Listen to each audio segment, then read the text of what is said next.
ne s'attend pas à ce que nous fassions alliance avec lui. Il ne s'y attend jamais. Il ne s'y attend pas. Mais si on le fait, c'est qu'on se sent prêt, c'est qu'on se sent digne, c'est qu'on se sent capable de le faire. C'est là où on se met en danger.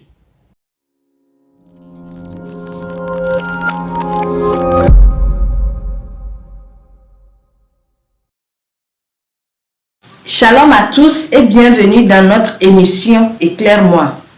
Alliance, c'est le thème que nous abordons aujourd'hui avec vous. Nous savons que dans la Bible, Dieu fait toujours alliance avec les hommes. Mais il arrive qu'on nous demande de faire alliance avec Dieu dans nos églises. Qu'en est-il réellement? Et le docteur Jacques Azeglo est encore là pour nous donner des éclaircissements sur ce sujet.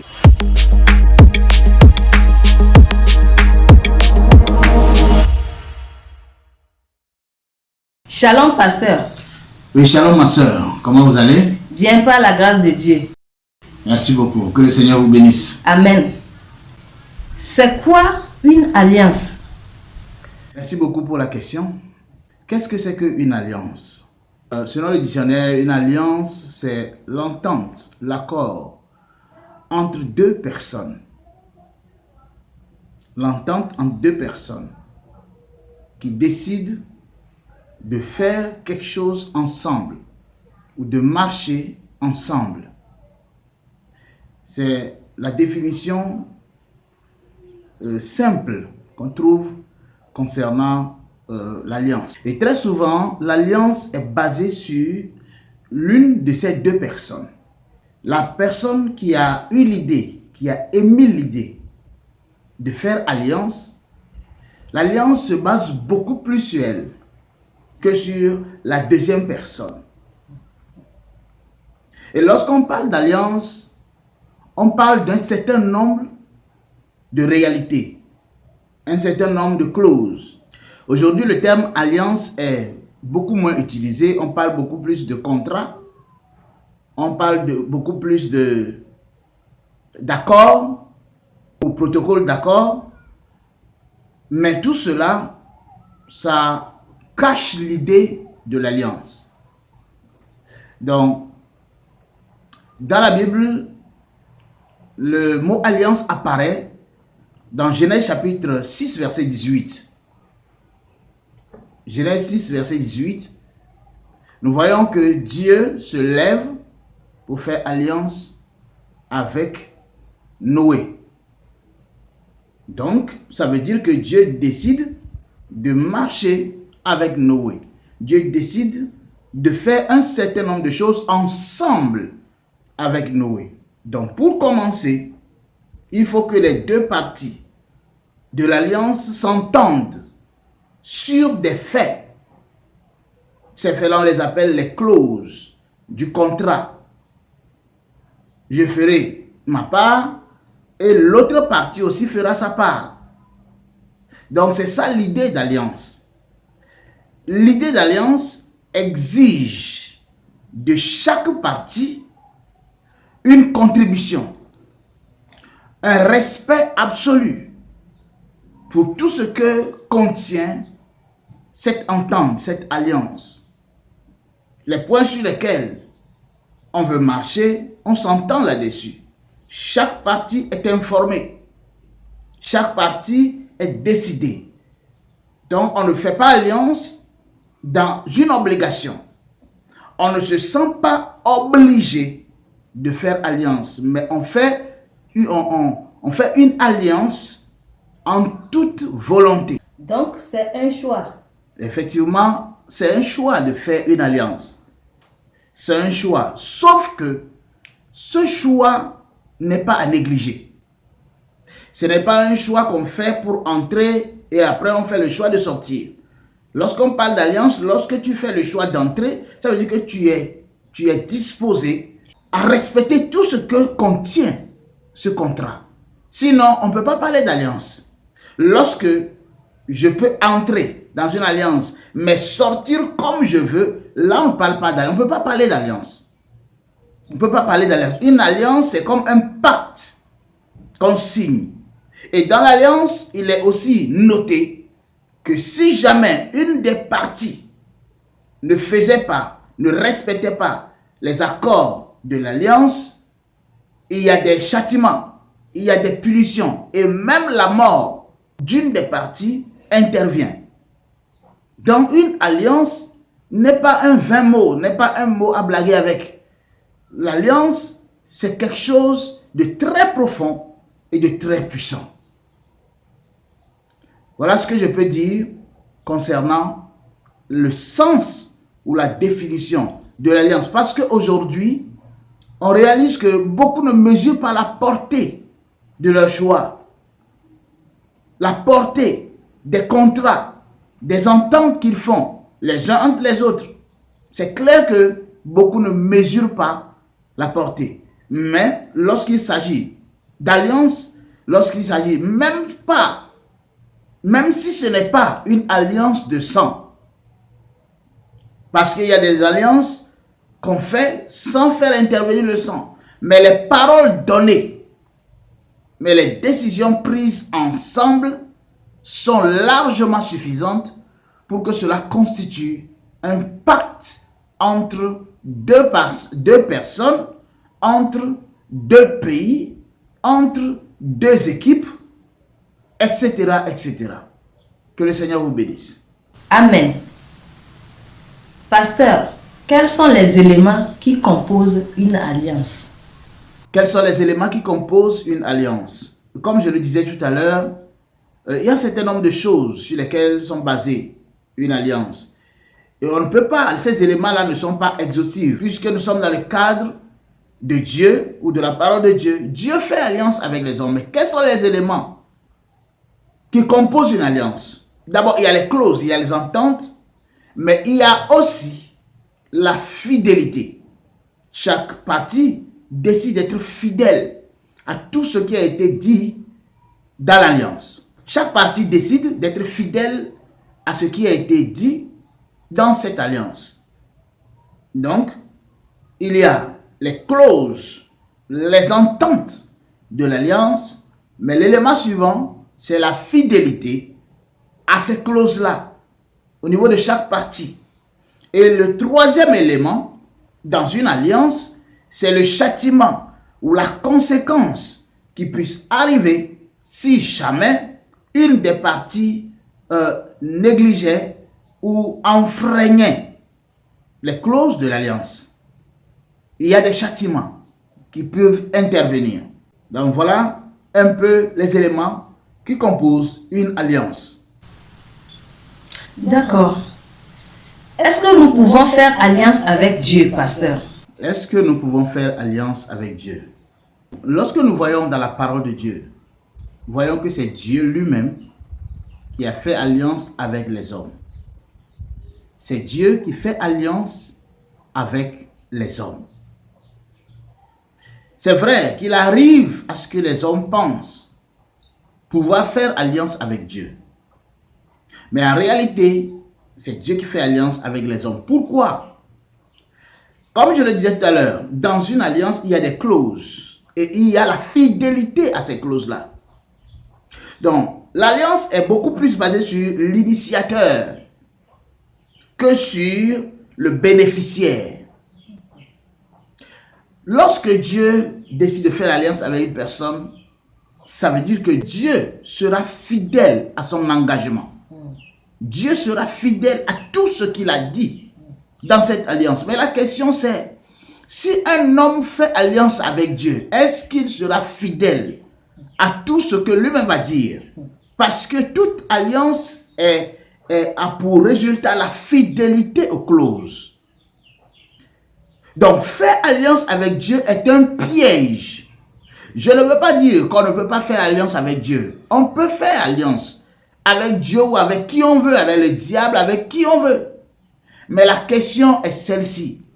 Est-ce qu'on sera capable de tenir fidèle aux clauses de l'alliance? Puisque c'est nous qui initions l'alliance avec Dieu, nous avons des choses à présenter. Nous avons des garanties à présenter. Ok, Dieu, je vais faire alliance avec toi. Je vais te donner ceci. Je vais faire ceci. Je vais t'adorer de telle manière. Et toi, en retour, tu me fais ceci, tu me fais cela. Au fait, c'est ça, l'alliance. Alors, j'aimerais donner un exemple de quelqu'un qui a fait alliance avec Dieu. Je rappelle que le terme alliance peut signifier également un vœu, une promesse, voilà, un contrat, une entente. Dans l'exemple que je vais prendre se trouve dans le livre de Juges. Juges chapitre 11. Juges 11. Nous avons une histoire là-bas que tout le monde connaît, mais que nous allons visiter pour voir ce qui s'est réellement passé lorsque une personne a essayé de faire alliance avec Dieu. Parce que je l'ai dit, que ce n'est pas une interdiction qu'on ne peut pas faire alliance avec Dieu. Dieu ne repousse pas quelqu'un qui veut faire alliance avec lui. Sauf que c'est difficile pour nous d'honorer notre alliance. Donc nous allons lire dans Juges chapitre 11 à partir du verset 30. Juges 11 à partir du verset 30. La Bible dit ceci.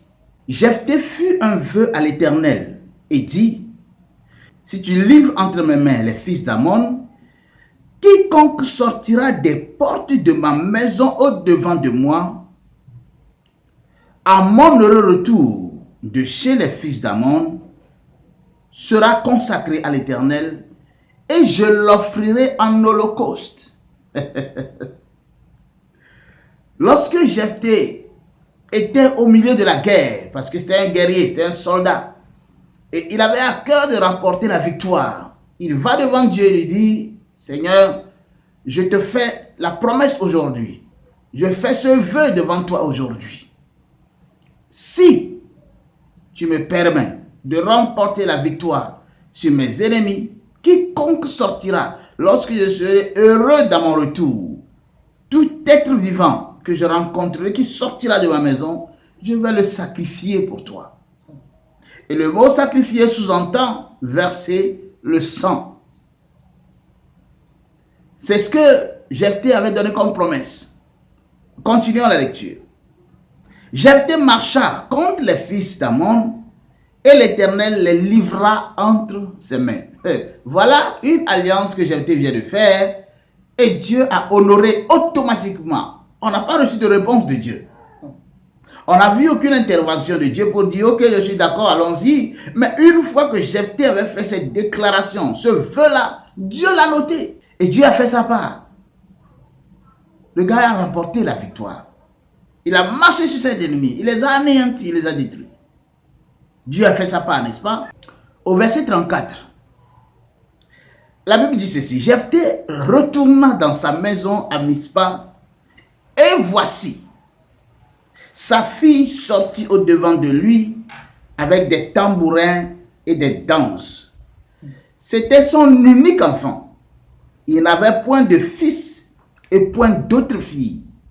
Dès qu'il la vit, il déchira ses vêtements et dit, « Ah, ma fille, tu me jettes dans l'abattement.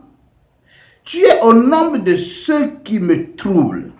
J'ai fait un vœu à l'Éternel et je ne puis le révoquer. » Voilà quelqu'un qui vient de faire alliance avec Dieu.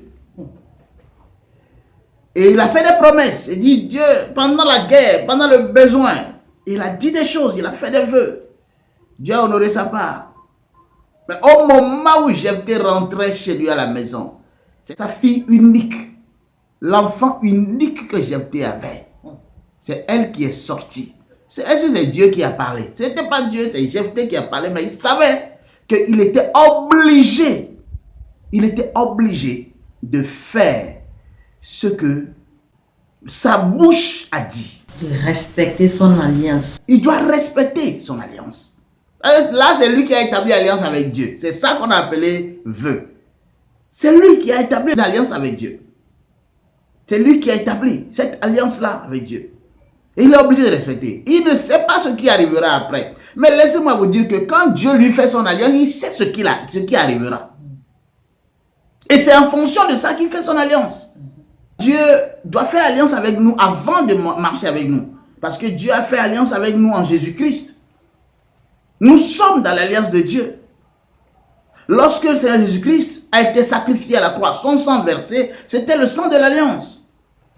Dans la Bible, nous voyons deux types différents d'alliances. La première alliance, ou l'ancienne alliance, qui était basée beaucoup plus sur les hommes. C'est Dieu qui l'a fait, mais les hommes ont accepté que cela se base sur eux. C'est un exemple que nous voyons là. L'alliance de Dieu, en réalité, se base sur Dieu lui-même. L'alliance qui est la nouvelle alliance que Dieu a tissée avec nous en Jésus-Christ n'est pas basée sur nous. Ça n'est pas basé sur notre fidélité, ça n'est pas basé sur notre foi, ça n'est basé que sur la souveraineté et sur toute la puissance de Dieu. Et c'est ce que les chrétiens doivent comprendre. Et si nous comprenons ça, je crois qu'on n'aura pas besoin de chercher à faire alliance avec Dieu. Parce que l'alliance que Dieu a déjà faite avec nous est assez suffisante. Est largement suffisante. Regardez dans l'ancienne alliance, voici Jephthé, qui s'est mis un problème sur lui. Et c'est comme ça qu'il a perdu sa fille unique pour toujours. C'est vrai qu'après Israël a organisé une fête chaque année, les jeunes filles vont célébrer la fille de Jephthé. Mais est-ce que ça va faire revenir la fille de Jephthé? Elle n'a pas été sacrifiée sur l'autel comme on peut le croire, mais elle a été livrée à la maison de Dieu. Elle a quitté chez ses parents. Elle a dit à son père, donne-moi 2 mois, je vais aller arranger les choses. Comme c'est une promesse que tu as faite à Dieu, je suis obligé d'être dedans avec toi. Et elle est partie. Fait les 2 mois de se préparer. Elle revient et son père était obligé de la laisser à Dieu. Et elle était revenue comme si il n'a jamais eu d'enfant. Qui est le coupable? Ce n'est pas Dieu. C'est Jephthé lui-même. Dans Deutéronome 28, beaucoup utilisent ce passage mais ne savent pas ce que ça veut dire. Dans Deutéronome 28, nous voyons également des paroles d'alliance. Déjà à partir du verset 1 jusqu'au verset 14, Dieu dit, si tu respectes mes commandements, si tu obéis à mes lois, si tu fais tout ce que je te demande, alors tu seras béni à ton arrivée, à ton retour. C'était ça l'alliance que Dieu avait faite avec eux dans l'Ancien Testament. Si tu fais ça, alors moi Dieu je te ferai ça. C'était ça l'alliance. Mais on voit très bien que ça n'avait pas marché. Parce qu'il y avait déjà l'autre côté. À partir du verset 15, Dieu dit, comme tu as accepté entrer dans ce type d'alliance avec moi, voici. Si jamais il t'arrivait de ne pas respecter, de ne pas honorer les clauses de ce testament, voici toutes les malédictions qui vont arriver. À partir du verset 15 jusqu'en bas. Vous allez voir toutes les malédictions. Et aujourd'hui, nous voyons ces malédictions-là. Beaucoup plus ces malédictions que ces bénédictions. Israël avait expérimenté beaucoup plus les malédictions que les bénédictions. Pourquoi? Parce que Israël ne devait pas accepter d'entrer dans cette alliance avec Dieu. Israël devait dire à Dieu, ce que tu dis là. Ézéchiel, le prophète Ézéchiel a été sage. Dieu lui a demandé, mais fils de l'homme, dis-moi, est-ce que ces ossements peuvent revivre? Ézéchiel n'a pas dit oui. Il n'a pas dit non. Elle a dit, Seigneur, c'est toi qui sais. En étant sage, il dit, Dieu, c'est toi qui sais. Moi, je n'en sais rien. Je ne savais même pas qu'il y avait des ossements desséchés. C'est toi qui me les montres. Alors, si ça peut revivre ou pas, c'est toi qui sais. Et Dieu dit, ok, tu as raison. Mais j'ai envie de les faire revivre. Mais toi, voici ce que tu dois dire. Prophétise en disant ceci. Ézéchiel a fait juste ce que Dieu lui a demandé. Et il n'a pas eu de problème avec Dieu. Mais lorsque nous croyons être disposés, Israël a dit, quand on voit dans Exode chapitre 20, au moment où Moïse était allé recevoir les commandements, Moïse leur a dit, ce n'est pas facile d'être dans la présence de Dieu. Ils ont vu la colère de Dieu, ils ont vu la puissance de Dieu. Ce malveillant dit, non, nous aussi on sera là. Nous pouvons respecter ses lois, nous pouvons respecter ses commandements. On peut le faire. Mais est-ce qu'ils ont réussi à faire ça? Non, c'est ça qui les a tués dans le désert. Lorsque nous faisons alliance avec Dieu, nous sommes en danger.